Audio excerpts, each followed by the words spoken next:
രണ്ട് കൈകളിലും പ്ലാസ്റ്റർ ഇട്ടുകൊണ്ടുള്ള കുഞ്ഞിന്റെ ദയനീയമായ മുഖം അത് നമ്മളെ ഓരോരുത്തരെയും അസ്വസ്ഥപ്പെടുത്തുന്നുണ്ട്, നൊമ്പരപ്പെടുത്തുന്നുണ്ട്. 1.5 വയസ്സുകാരനെ കൊലപ്പെടുത്തിയ പ്രതി അഷ്കർ ഏതായാലും ഒരു ക്രിമിനലാണെന്ന കാര്യത്തിൽ യാതൊരു സംശയവുമില്ല. ഇയാളുടെ മുൻകാല ക്രിമിനൽ പശ്ചാത്തലം പരിശോധിക്കാൻ തുടങ്ങിയിരിക്കുന്നു പോലീസ്. 3 മരണങ്ങളുടെ ദുരൂഹത നീക്കാനാണ് പോലീസിന്റെ ശ്രമം. കുഞ്ഞിന്റെ അച്ഛനായ അഖിലിന്റെ ആത്മഹത്യ, കുഞ്ഞിന്റെ അമ്മയോടൊപ്പം ജോലി ചെയ്തിരുന്ന ചിറയിൻകീഴ് സ്വദേശിനിയുടെ ആത്മഹത്യ, അഷ്കറിന്റെ ആദ്യ ഭാര്യ ആമിനയുടെ സഹോദരന്റെ മുങ്ങിമരണം എന്നിവയാണ് പോലീസ് അന്വേഷിക്കുന്നത്.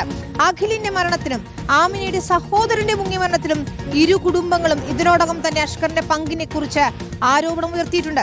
കൂടുതൽ അന്വേഷണത്തിന് SIT രൂപീകരിക്കുന്ന കാര്യവും പോലീസ് ആലോചിക്കുന്നുണ്ട്. ഹരിമോഹൻ ചേരുന്നു വിവരങ്ങളുമായി. മറ്റു പ്രതിനിധികളിലേക്ക് നമുക്ക് പോകണം. കൂടുതൽ വിശദാംശങ്ങളിലേക്ക് ആദ്യം ഹരിയിലേക്ക് പോയാൽ, ഹരി, ഈ കുഞ്ഞ് കൊല്ലപ്പെട്ടത് കൊണ്ട് മാത്രം ആ ക്രൂരത വെളിപ്പെട്ടു. ഇനിയും മറ്റു പല കാര്യങ്ങളുടെയും ദുരൂഹത നീങ്ങേണ്ടതുണ്ട്. ഒരുപാട് മരണങ്ങളുടെ ഉത്തരവും കിട്ടേണ്ടതുണ്ടല്ലേ?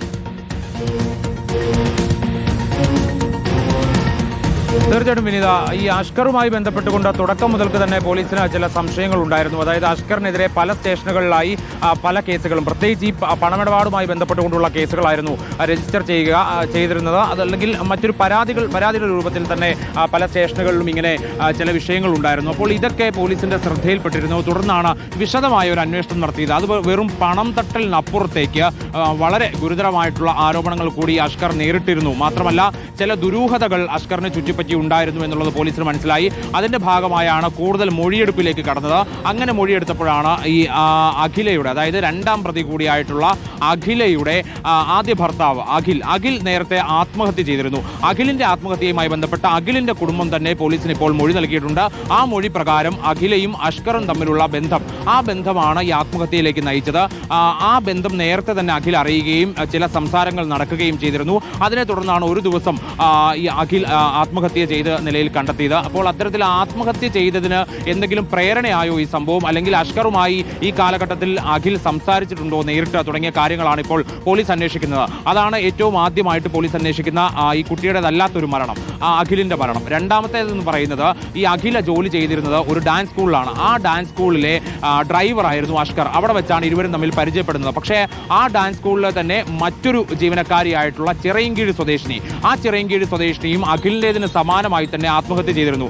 ആ ആത്മഹത്യയിലേക്ക് ചില ആളുകളുടെ മൊഴി, ആത്മഹത്യയുമായി ബന്ധപ്പെട്ട് ചില ആളുകളുടെ മൊഴി എടുത്തിട്ടുണ്ട് ഇതിനോടകം പോലീസ്. ഡാൻസ് സ്കൂളിലെ മറ്റ് ജീവനക്കാരുടെയും ഡാൻസ് ടീച്ചർമാരുടെയും ഒക്കെ മൊഴിയെടുത്തു. ആ മൊഴിയെടുത്തപ്പോൾ ഒരു കാര്യം മനസ്സിലായത്, ഈ ചിറയിൻകീഴ് സ്വദേശിനിക്ക് അഷ്കർ വിവാഹ വാഗ്ദാനം നൽകിയിരുന്നു എന്നുള്ളതാണ്. അതായത് ഈ ചിറയിൻകീഴ് സ്വദേശിനിയും അഷ്കറും തമ്മിൽ പ്രണയത്തിലായിരുന്നു. ഇയാൾ വിവാഹ വാഗ്ദാനം നൽകിയിരുന്നു. പക്ഷേ ഒരു സുപ്രഭാതത്തിൽ ഈ അഖിലയോടൊത്ത് ഈ അഷ്കർ ഒരുമിച്ച് ജീവിക്കാൻ തുടങ്ങി എന്നുള്ള വിവരം ചിറയിൻകീഴ് സ്വദേശിനി അറിഞ്ഞതോടുകൂടിയാണ് അവർ ആത്മഹത്യ ചെയ്തത് എന്നുള്ളതാണ് ഭൂരിഭാഗം മൊഴികളും സൂചിപ്പിക്കുന്നത്. അപ്പോൾ ആ മരണവുമായി ബന്ധപ്പെട്ട കാര്യങ്ങൾ കൂടി പോലീസ് അന്വേഷിക്കുന്നു എന്നുള്ളതാണ് പ്രധാനപ്പെട്ട രണ്ടാമത്തെ കാര്യം. മൂന്നാമത്തത്, ആദ്യ ഭാര്യ ആമിനയുടെ 16 വയസ്സുള്ള സഹോദരൻ വാമനപുരം നദിയിൽ വെച്ച് മുങ്ങി മരിച്ചതാണ്. ആ മുങ്ങി മരണവുമായി ബന്ധപ്പെട്ട് വലിയ ദുരൂഹത കുടുംബം ആരോപിക്കുന്നുണ്ട്. നേരത്തെ ഈ സഹോദരനെ ഭീഷണിപ്പെടുത്തുകയും അസഭ്യം പറയുകയും ഒക്കെ ചെയ്ത ആളാണ് അഷ്കർ. അതുകൊണ്ട് ആ മുങ്ങി മരണവുമായി ബന്ധപ്പെട്ട ദുരൂഹത നീക്കാൻ കൂടി ഇപ്പോൾ പോലീസ് തയ്യാറെടുക്കുന്നുണ്ട്. വിനീത, ശരി, അങ്ങനെയാണ്. ദുരൂഹത നീക്കുന്നതിന് വേണ്ടി SIT അന്വേഷണം ഉൾപ്പെടെ പരിഗണിക്കുന്നതാണ് മനസ്സിലാക്കുന്നത്. ഏതായാലും ഇക്കാര്യങ്ങളിലൊക്കെ ഇനിയും വ്യക്തത വരേണ്ടതുണ്ട്. അഷ്കർ എന്ന സൈക്കോയുടെ ക്രിമിനൽ പശ്ചാത്തലം അത് കൃത്യമായി തന്നെ പരിശോധിക്കുന്നുണ്ട്.